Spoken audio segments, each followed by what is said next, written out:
आइए जानते हैं आज के कुछ प्रमुख अंतर्राष्ट्रीय खबरों को। पहले एक नजर आज की हेडलाइंस पर। कमरे में पड़े 25 शव, लाशों से लिपटकर रोता शख्स। सीरिया के इस परिवार का भूकंप में सब कुछ तबाह।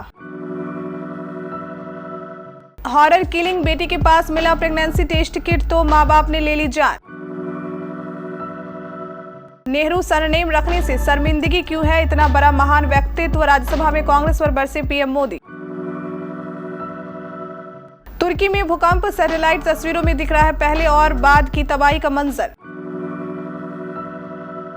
आंध्र प्रदेश में दम घुटने से 7 मजदूरों की मौत। तेल फैक्ट्री में टैंकर की सफाई के दौरान हादसा।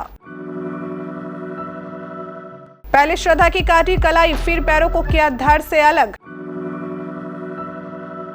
भारत, चीन और ईरान को हमले की धमकी। आईएस की साजिश पर यूएन का बड़ा खुलासा। जदयू एमएलसी के ठिकाने पर आईटी की रेड। राधाचरण शाह के 34 प्रतिष्ठान पर पहुंची टीम। 70 लाख केस मिले। शाहरुख की फिल्म का बॉक्स ऑफिस पर 15वें दिन भी गदर, किया रिकॉर्ड तोड़ कलेक्शन। और मैच खेलते ही अपने नाम किया अनोखा रिकॉर्ड, ऐसा करने वाले बन गए पहले भारतीय। शेल्टर होम का एक कमरा, यहाँ 25 शव रखे हैं। इन लाशों के बीच एक जिंदा शख्स भी है। वो कभी एक शव के पास जाता तो कभी दूसरे के पास, रोता हुआ बिलखते हुए वे मरे हुए शख्स का नाम पुकारता है और फिर उससे लिपट जाता है। इन लाशों के बीच जो जिंदा शख्स है वो अहमद अदरिश है और दिल दहला देने वाली दृश्य सीरिया के सराकिब शहर का है। सोमवार को जो भूकंप आया था वह अदरिश को जीवन भर का दुख दे गया। भूकंप में उनके परिवार के 25 लोगों की मौत हो गई। अदरिश के परिवार के 25 सदस्यों की मौत इस भूकंप में हो गई।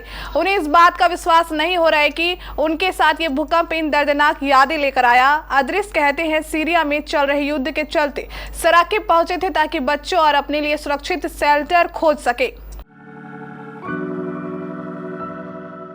उत्तर प्रदेश के कोसांबी में एक 21 वर्षीय महिला की कथित तौर पर उसके माता पिता ने गला घोंटकर हत्या कर दी। दरअसल महिला के परिवार वालों को उसके पास प्रेगनेंसी टेस्ट किट मिली थी जिससे उन्हें उसके किसी से अफेयर में होने का संदेह था। दंपति ने अपने 2 रिश्तेदारों की मदद से महिला की हत्या के बाद उसके शरीर पर तेजाब डाला ताकि उसकी पहचान ना हो सके और फिर उसके शव को फेंक दिया। पुलिस ने बुधवार को ये जानकारी दी है। चारों को गिरफ्तार भी कर लिया गया है। यहाँ के तैन शाह अलमाबाद गांव निवासी नरेश ने 3 फरवरी को अपनी बेटी की गुमशुदगी की रिपोर्ट दर्ज कराई थी। इसके बाद मंगलवार को उसका छत विछत शव गांव के बाहर नहर से बरामद किया गया। पीएम मोदी ने गुरुवार को राज्यसभा में पूर्व पीएम जवाहरलाल नेहरू का जिक्र करते हुए कांग्रेस पर निशाना साधा। पीएम मोदी ने कहा कि कुछ लोगों को सरकार योजनाओं के नामों में संस्कृत शब्दों से दिक्कत थी। मैंने रिपोर्ट में पढ़ा कि 600 सरकारी योजनाएं गांधी नेहरू परिवार के नाम पर थी, फिर भी नेहरू जी का नाम क्यों नहीं लिया जाता। किसी कार्यक्रम में अगर नेहरू जी के नाम का जिक्र नहीं किया जाता तो कुछ लोगों के बाल खड़े हो जाते हैं, लहू गर्म हो जाता है कि नेहरू जी का नाम क्यों नहीं लिया गया। तुर्की और सीरिया में 15,000 से ज्यादा जाने लेने वाले भीषण भूकंप के चलते पूरी की पूरी बस्तियां खंडहर हो गई है और बड़े बड़े शहर मलबे के ढेर में तब्दील हो गए हैं। सैटेलाइट से हासिल तस्वीरों में देखा जा सकता है कि दक्षिणी हिस्से के अंताकाय और काहरा मनमानस सबसे ज्यादा प्रभावित इलाकों में शामिल है, जहां ढेरों ऊंची ऊंची इमारतें जमींदोज हो गई। आंध्र प्रदेश के काकीनाडा जिले में एक तेल फैक्ट्री में दम घुटने से 7 मजदूरों की मौत हो गई जबकि एक की हालत गंभीर है। हादसा पेंदापुरम के रागमपेटा गांव में गुरुवार को ऑयल फैक्ट्री में एक टैंकर की सफाई के दौरान हुआ। पुलिस ने मामला दर्ज कर लिया है। अधिकारियों ने बताया कि सुबह 9:30 बजे के आसपास मजदूरों को अंबाती सुबन्ना ऑयल फैक्ट्री के बंद पड़े टैंकर की जाँच करने के लिए कहा गया। रेड्डप्पा ने मैन हॉल से सबसे पहले टैंकर में प्रवेश किया। जब उसने कुछ देर तक जवाब नहीं दिया तो 3 अन्य मजदूर टैंकर में उतरे। जब उन्हें भी सांस लेने में तकलीफ हुई तो वे मदद के लिए चिल्लाने लगे।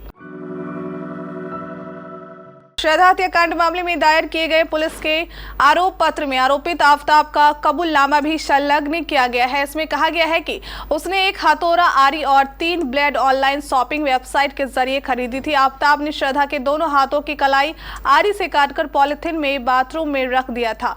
आफ्ताब ने 19 मई को मंदिर वाली रोड छतरपुर के पास की दुकान से ट्रैश बैग के साथ साथ चाकू और चॉपर खरीदा। आफ्ताब ने चाकू को बैग में रख दिया था। इस दौरान आफ्ताब के हाथ में कट लग गया था, जिसके चलते काफी खून बहने लग गया। कट लगने के कारण आफ्ताब ने पड़ोस के डॉक्टर से 5 टाके लगवाए थे। अफगानिस्तान में भारतीय दूतावास पर आतंकी हमले की धमकी मिली है। भारत के खिलाफ इस्लामिक स्टेट का नया टेरर प्लान सामने आया है। भारतीय दूतावास को टारगेट करने की साजिश रची गई है। इस्लामिक स्टेट खुरासान ने अफगानिस्तान में मौजूद भारत, चीन और ईरान के दूतावास को धमकी दी है। दूतावास पर आतंकी हमले शुरू करने की धमकी का खुलासा यूएन की रिपोर्ट में हुआ है। संयुक्त राष्ट्र की एक रिपोर्ट के मुताबिक आतंकी गुट ने मध्य और दक्षिण एशिया में संयुक्त राष्ट्र के सदस्य देशों और तालिबान के बीच संबंधों को कमजोर करने का प्रयास किया है।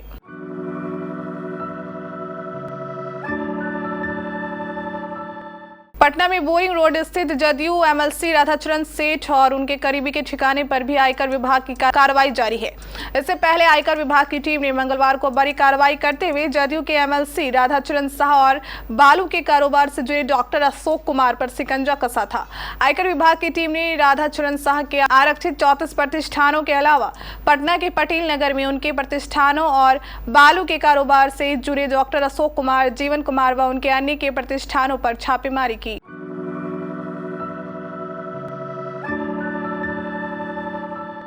शाहरुख खान की फिल्म पठान को रिलीज हुए 2 हफ्तों से अधिक का समय हो चला है और फिर हर दिन कोई न कोई नया रिकॉर्ड अपने नाम कर रही है। 25 जनवरी को रिलीज हुई फिल्म में कमाई के मामले में कई बड़ी फिल्मों को धूल चटा दी है। सिद्धार्थ आनंद के निर्देश में बनी फिल्म ताबड़तोड़ कमाई कर रही है। बता दें, फिल्म ने दूसरे वीकेंड पर 65.75 करोड़ का बिजनेस किया। वहीं सोमवार को फिल्म की कमाई 8.55 करोड़ और मंगलवार को 7.95 करोड़ रही।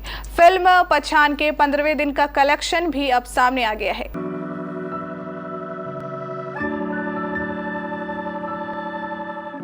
भारत और ऑस्ट्रेलिया के बीच खेले जाने वाले 4 मैचों की टेस्ट सीरीज का पहला मैच आज से नागपुर में खेला जा रहा है। इस मैच में टॉस जीतकर ऑस्ट्रेलिया ने गेंदबाजी का फैसला किया है। मैच पहले से ही सभी को भारतीय टीम की प्लेइंग 11 क्या होगी इसका इंतजार था, जो कि रोहित शर्मा ने टॉस के बाद खत्म कर दिया। भारतीय टीम की तरफ से सूर्य कुमार यादव और केएस भरत डेब्यू कर रहे थे, तो वहीं शुभमन गिल और ईशान किशन को मौका नहीं मिला है। सूर्या T20 के स्पेशलिस्ट हैं और अब उन्होंने टेस्ट में डेब्यू करके एक अनोखा रिकॉर्ड अपने नाम किया है।